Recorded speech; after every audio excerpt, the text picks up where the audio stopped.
Good evening everyone. I am MD Sajjad Hussain. এই ভিডিওতে আমরা PA2 maths question paper class 6 এর আলোচনা করব। তাহলে ভিডিওটি শুরু করা যাক।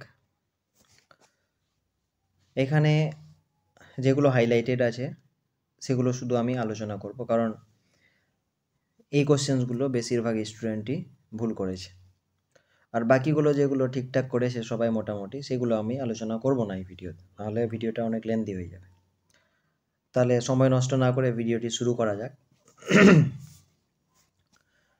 তাহলে প্রথম কোশ্চেনটা সেকশন এর যেটা আছে, which of the following numbers is divisible by 6। তাহলে 6 দিয়ে ডিভিজিবিলিটি টেস্টের কন্ডিশন কি ছিল, যে the numbers is divisible by 6 if the number is divisible by 2 and is divisible by 3 both. Now এবার আমরা যদি দেখি 216টা, তাহলে লাস্টে 6 আছে, তাহলে 2 দিয়ে ডিভিজিবল। তারপরে 6, 1, 7 আর 2, 9 সাম করলে তাহলে 9 এর মানে 3 দিয়েও ডিভিজিবল, তাহলে এটা তো 6 দিয়ে ডিভিজিবল হবে। আর এটা দেখো লাস্টে 5 আছে, 2 দিয়ে তো হচ্ছে না, তাহলে এটাও হবে না। এখানে লাস্টে 4, 2 দিয়ে হচ্ছে কিন্তু সামটা 3 দিয়ে হবে না, তাহলে এটাও হবে না।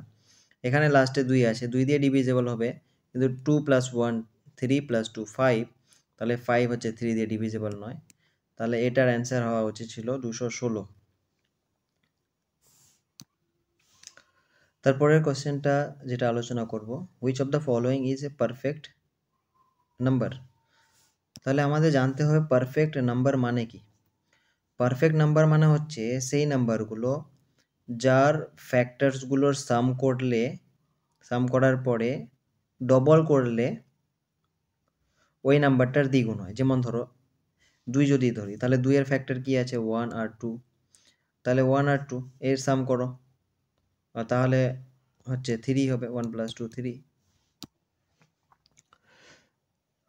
2 যদি নাই, তাহলে এর ফ্যাক্টরগুলো হচ্ছে 1 আর 2, এদের সাম করলে হয়ে যাবে 3। আর 2 এর ডবল করলে, 2 এর যদি 2 দিয়ে গুণ করি তাহলে হচ্ছে 4, তাহলে এটা তো হচ্ছে না। 6 যদি নিই, তাহলে 6 এর ফ্যাক্টরগুলো কি 1 2 3 অ্যান্ড 6। এবার এগুলোর সাম করো, তাহলে 1 + 2 3, 3 + 3 6 অ্যান্ড 6 12। আর 6 এর যদি 2 গুণ করো তাহলে 12 হচ্ছে। তাহলে যে সমস্ত নাম্বার এই কন্ডিশন দুটো ফলো করবে, এর মানে ওর ফ্যাক্টরসগুলোর সাম যেটা আসবে ওর 2 গুণ করলে সেমই আসতে হবে, তাহলে ওটাকে বলি আমরা পারফেক্ট নাম্বার। তাহলে এখানে 6 হবে অ্যান্সার, 6টা হচ্ছে পারফেক্ট নাম্বার। 8ও হবে না আর 10ও হবে না। তারপরে হচ্ছে 10 নম্বর কোশ্চেনটা, write the formula of area, perimeter বলেনি, এটা এরিয়া বলেছে, ফর এ রেক্ট্যাঙ্গেল। তাহলে একটা রেক্ট্যাঙ্গেল যদি নাও, একটা রেক্ট্যাঙ্গেল নাও, তাহলে এর এরিয়াটা মানে এটা কিভাবে বের করব। এটার এরিয়াটার কি হয়, যে সাইড ইন্টু সাইড, এর মানে এটা যদি লেন্থ হয়, এটা যদি লেন্থ হয় আর এটা যদি ব্রেথ হয়, তাহলে এরিয়াটার ফর্মুলা হবে কি, এরিয়া ইকুয়াল টু হবে লেন্থ ইন্টু ব্রেথ। তোমরা অনেকে লিখে দিয়েছো যে এরিয়া ইকুয়াল টু লিখে দিয়েছো 2 × L + B, এটা হবে না, এটা হচ্ছে তার পেরিমিটারের ফর্মুলা। এখানে তোমার জিজ্ঞেস করেছে এরিয়া, তাহলে L × B যারা লিখেছো তারা ঠিক করেছো। তারপরে 12 নম্বর কোশ্চেনটা, write the given ratio in it's simplest form. Simplest form মানে যেটা মানে যার আর কোনো কমন ফ্যাক্টর থাকবে না, কাটাকাটি করার পরে যার কমন ফ্যাক্টর থাকবে না, মানে 1 শুধু কমন ফ্যাক্টর থাকবে, 1 ছাড়া আর কোনো কমন ফ্যাক্টর থাকবে না। ওটা দুভাবে করা যায়, যেমন এখানে 150 আর 180 নিতে বলেছে, এটা কাটাকাটি করে করতে পারো, নাহলে এদের HCF নিয়ে ওপর নিচে ভাগ করে হবে। আমরা কাটাকাটি করে করবো, ইজি, 0 0 কাটবে। তারপরে 5 দিয়ে তো না, 3 দিয়ে কাটবে, তাহলে 3 5 যা 15 আর 3 6 যা, আর তো কাটবে না, তাহলে 5/6, এটাই হবে অ্যান্সার, এটাই হবে সিম্পলেস্ট ফর্ম। এবার আমরা সেকশন বি এর কয়েকটা সলভ করব। তাহলে তার মধ্যে সেকেন্ড কোশ্চেনটা, যেটা find the HCF of the following. HCFটা তোমরা করতে পারছিলে না অনেকে, তাহলে HCF বের করার জন্য কিভাবে করতে পারো, অনেক মেথড আছে, তোমরা ডিভিশন মেথড ইউজ করতে পারো, না হলে ডিভিশন মেথড দিয়ে যদি করো তাহলে এইভাবে হবে, যে 22 আর 60 নাও, তাহলে এটা 3 দিয়ে যাচ্ছে, তাহলে 22 3 যা 66, তাহলে এই দুটোর এসিএফ 22 হবে। আর তাহলে এবার 22 আর 99 নাও। তাহলে এটা নিলে তোমার 4 দিয়ে যদি করো তাহলে 4 দিয়ে করলে 88 হচ্ছে। এখানে তোমার 11 বাজছে। তাহলে এবার এই 22টাকে এখানে নামাবো। তাহলে 11 দিয়ে যাচ্ছে, 11 2 যা 22 এক্স্যাক্টলি ডিভাইড করা যাচ্ছে। তাহলে যে নাম্বারটা দিয়ে এক্স্যাক্টলি ডিভাইড করা যায় সেটাই এসসিএফ হবে। তাহলে এসসিএফ ইকুয়াল টু হবে 11। এটা এইভাবেও করতে পারো, আর না হলে অন্য উপায়ও আছে, সেইভাবেও করতে পারো। যেমন ধরো তুমি 22 তারপরে 66 আর 99কে এইভাবে লেখো। লিখে এমন নাম্বার এখানে নিতে হবে যেটা দিয়ে 3টা নাম্বারই ডিভিজিবল হবে। তাহলে এরকম কি নাম্বার নিলে 3টা নাম্বারই ডিভিজিবল হবে? 2 নিলে এটা যাবে, এটা যাবে, এটা যাবে, এটা তো যাবে না। তাহলে এরকম 11 নিলেই 3টা নাম্বারই ডিভিজিবল হবে। তাহলে 11 2 যা 22, 11 6 যা 66, 11 9 যা। আর কিন্তু এমন কোনো নাম্বার নেই যেটা দিয়ে 2ও যাবে ডিভাইড করা, 6ও যাবে, 9ও যাবে। তাহলে এসসিএফ এর ক্ষেত্রে সেই নাম্বারটাই আমাদের নিতে হয় যেটা 3টাকেই ডিভাইড করতে পারবে। তাহলে এখানে এসসিএফ এইভাবে বের করলেও হতো, ইজি ছিল। SCF equal to 11 answer. তারপরে 3 নাম্বারটা হচ্ছে a quadrilateral with 1 pair parallel sides, মানে 1 পেয়ার এরকম প্যারালাল আছে, and the other pair non parallel sides, অন্যগুলো নন প্যারালাল। তাহলে এটা কি হবে? এটা ট্রাপিজিয়াম না? এটা ট্রাপিজিয়াম লিখতে হতো। তোমরা কি লিখেছো? অনেকে ভুলভাল লিখেছো অনেক। এটা ট্রাপিজিয়াম। 3 বিটা কি বলছে? A parallelogram in which all sides are equal. দেখো একটা প্যারালেলোগ্রাম এরকম হয়, প্যারালেলোগ্রাম মানে প্যারালাল সাইডসগুলো ইনক্লাইন্ড আকারে থাকে। বলছে এই সব সাইডগুলো যদি ইকুয়াল হয় তাহলে ওটাকে কি বলবে? এরকম যদি হয় তাহলে ওটাকে আমরা রম্বাস বলি, রম্বাস লিখতে হতো। এটা আমরা ক্লাসে অনেকবার করেছি, তাও তোমরা ভুল করেছো। তারপরে সেকশন সি এর 1 নম্বর কোশ্চেনটা, যেটা ম্যাক্সিমাম স্টুডেন্টই ভুল করেছো, শুধু একজন ঠিক করতে পেরেছে। সেটা কি? এখানে কোশ্চেনটা তোমরা পড়ে হয়তো বুঝতেই পারোনি, এই জন্য তোমরা ভুল করেছো। কোশ্চেনটা পড়ে বুঝতে হবে আগে।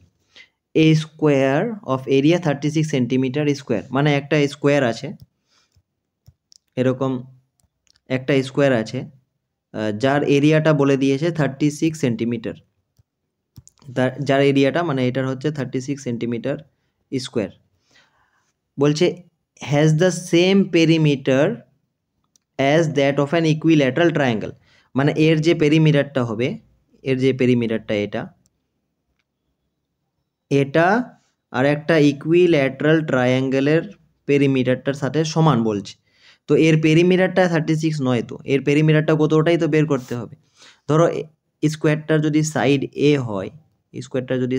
হয়, তাহলে তোমার এরিয়া কত হবে? এরিয়া হবে সাইড ইন্টু সাইড, এ ইন্টু এ, আর এটা বলে দিয়েছে 36 সেন্টিমিটার স্কোয়ার। তাহলে কি পাচ্ছি আমরা? এ স্কোয়ার ইজ ইকুয়াল টু 36, তাহলে এ ইজ ইকুয়াল টু 6। এর মানে হচ্ছে একটা সাইড 6 সেন্টিমিটার করে স্কোয়ারটার। তাহলে একটা সাইড যদি 6 সেন্টিমিটার হয় তাহলে পেরিমিটার অফ দ্য স্কোয়ার কি হবে? পেরিমিটার অফ দ্য স্কোয়ার এটা হয় 4 টাইমস সাইড মানে 6 সেন্টিমিটার, তাহলে 24 সেন্টিমিটার হলো। বলছে যে এই স্কোয়ারটার যে পেরিমিটারটা সেটা ইকুইল্যাটারাল ট্রায়াঙ্গেলের পেরিমিটারের সাথে সমান। তাহলে ইকুইল্যাটারাল ট্রায়াঙ্গেলের লেন্থ যদি এল হয় একটা সাইডের, ইকুইল্যাটারাল মানে সবগুলো এল হবে, সবগুলো সাইড সেম, তাহলে টোটাল পেরিমিটার অফ